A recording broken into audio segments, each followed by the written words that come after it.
Hello दोस्तों, स्वागत है आप लोग का अपने टू चैनल आरडी स्टडी सेंटर में। दोस्त, आज के इस वीडियो में आपका भाई बताने वाला है वर्णिका भाग टू, हिंदी का वर्णिका भाग टू, जिसका हम चैप्टर नंबर 1 सीखेंगे आज, दही वाली मगमा। तो दोस्त, दही वाली मगमा जो है ये कहानी लिखे हैं श्रीनिवास। ये जो चैप्टर है इसे हर साल बिहार बोर्ड में क्वेश्चन पूछता है।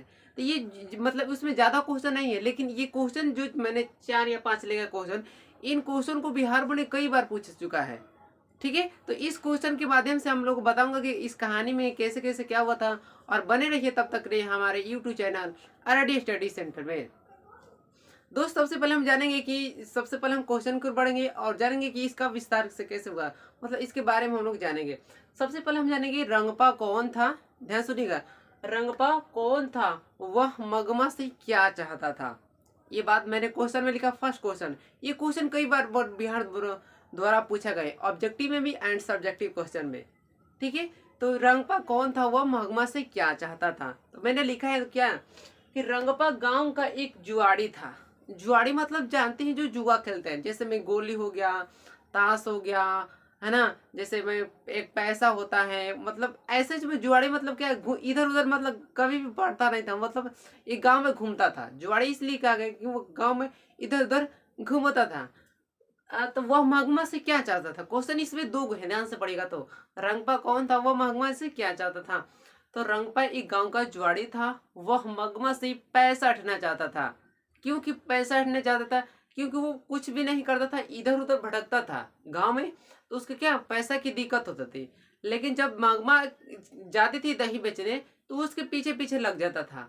क्योंकि ताकि वो उसको पैसा दे दे। लेकिन ऐसा बात नहीं है। वो कैस क्या थी, रंगपा रंगपा गांव का जुआड़ था। वो मगमा से क्या चाहता था, वो मगमा से पैसा हटना चाहता था। क्योंकि कोई भी आदमी अगर बेरोजगारी है, अगर पढ़ा लिखा नहीं है, तो क्या इधर उधर काम मतलब भटकते रहेगा कि कोई दे दे।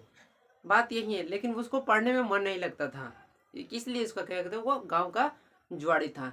ठीक है। और ये बात आप लोग बात, और यहाँ देखिए, जितने भी इस मतलब चैनल पर आरडी स्टडी सेंटर पर, इसमें सारा सारा चीज आप लोग को पढ़ाई, मतलब सारा चीज इस वीडियो में, मतलब या आने वाला समय में इस चैनल पर देखिएगा, एकदम मतलब हर यूट्यूब से अलग होगा इस चैनल पर। इस चैनल पर मतलब हमेशा के लिए बन रहेगा, हमारे परिवार में भी जुड़ सकते हैं। तो मैं बार बार बोलता हूँ, अगर ये वीडियो आप लोगों को अच्छी लगती है तो वीडियो को लाइक कीजिए, अपने दोस्त के पास सेंड कीजिए, ताकि वो समझे कि मतलब नहीं, आरडी स्टडी सेंटर पर भी पढ़ाई होता है। ठीक है, चलिए हम लोग नेक्स्ट क्वेश्चन की ओर बढ़ते हैं। नेक्स्ट क्वेश्चन में हमने क्या बोला है, दही वाली मगमा का कथावाचक कौन था। दही वाली मगमा का कथावाचक कौन है, और इसका परिचय देना है। दोस्त, दही वाली मगमा है, ये कहाँ की रहने वाली, उसके बारे में कह रहे ना बताना है। कथावाचक मतलब उसके बारे में आप क्या जानते हैं, उसके बारे में बताना है। ठीक है, तो जब तक आप लोगों का एग्जाम नहीं होगा तब तक हमारे चैनल पर भी आ सकता है, और बढ़िया नंबर से आप पास करते हैं तो फिर इंटर में जाएगा, तो इस इंटर में भी साइंस है, मैथ, मतलब हर चीज मिलेगा इस पर। ठीक है, हमारे चैनल पर। तो इस कहानी का कथावाचक, ध्यान सुना है, अब मेरे बात को ध्यान सुनना है, एग्जाम में का तो लिखना है, सुनिएगा। इस कहानी का कथावाचक बेंगलुरु की रहने वाली, इस कहानी का कथावाचक बेंगलुरु की रहने वाली एक संभ्रांत महिला थी। मतलब दे देगा, मगमा कहाँ की रहने वाली थी, 4 गो ऑप्शन देगा, तो बंगलोर की रहने वाली थी। वह कैसी महिला थी, तो सम्राट महिला थी। सम्राट महिला इसलिए कहा गया ना, कि जिस समय अभी तो जानते हैं उनको अंधविश्वास, एक आते हैं अंधविश्वास, लेकिन वो अंधविश्वास पर भरोसा नहीं करते थे, इसलिए वो कहा गया सम्भ्रांत महिला थी। फिर से, इस कहानी का कथावाचक बेंगलुरु की रहने वाली, कहाँ की, बेंगलुरु की रहने वाली सम्भ्रांत महिला थी। हो गया। जिसे मगमा जी कहती थी, जिसे मगमा माँ जी कहती थी, वो मगमा थी, वो उस कथावाचक क्या कहती थी, माँ जी कहती थी। आ रहा है ना बात समझ में, ठीक है।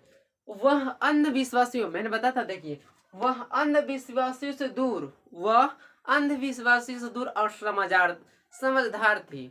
मतलब वो शिक्षित थी, मतलब समझदार थी, मतलब वो शिक्षित थी, लेकिन रंगबा की तरह नहीं थी, क्योंकि दिन भर घूमता था। लेकिन वो ऐसा नहीं थी, और ये अंधविश्वास भी नहीं करती थी, अंधविश्वास से दूर रहती थी। ठीक है, और समझदार थी। फिर हमने लिखा था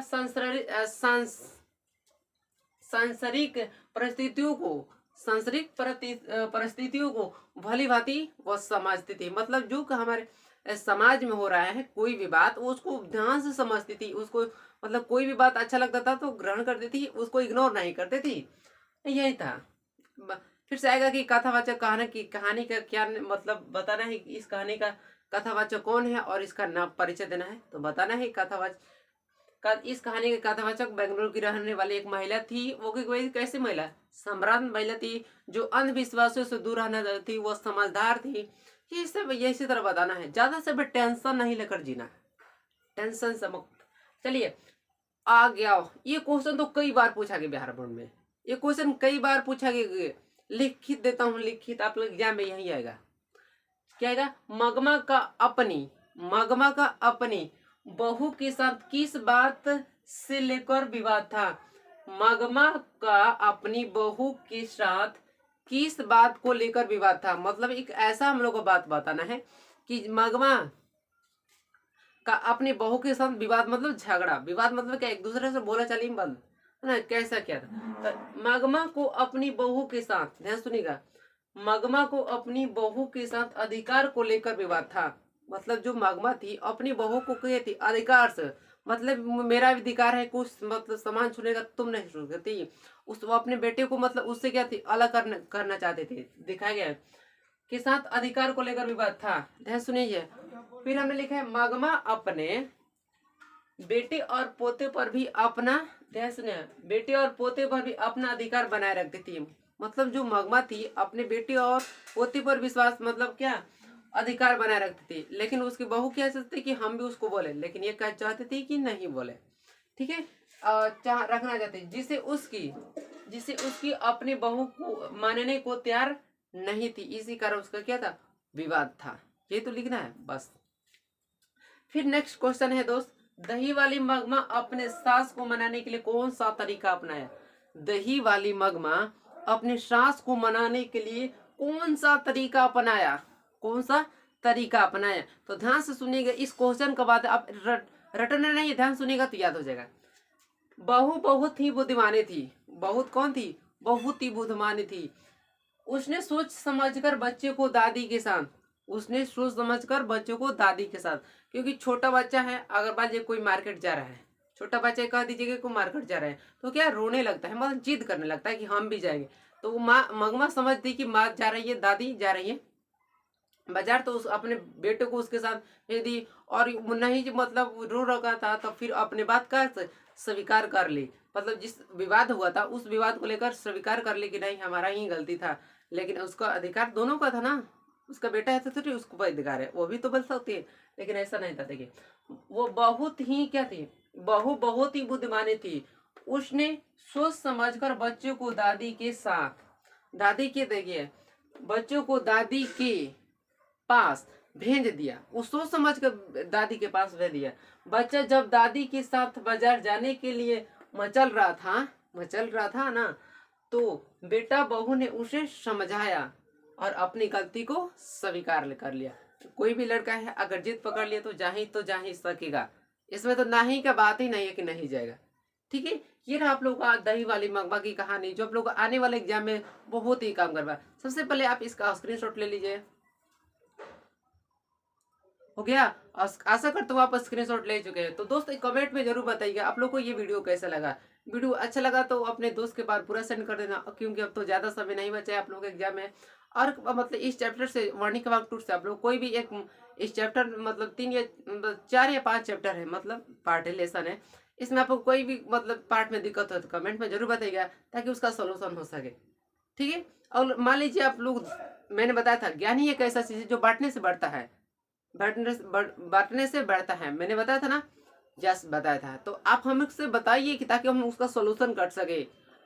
हम आपको बता रहे हैं, आप किसी और को बताइए, वो किसी और को बताए, तब ना एजुकेशन आगे जाएगा।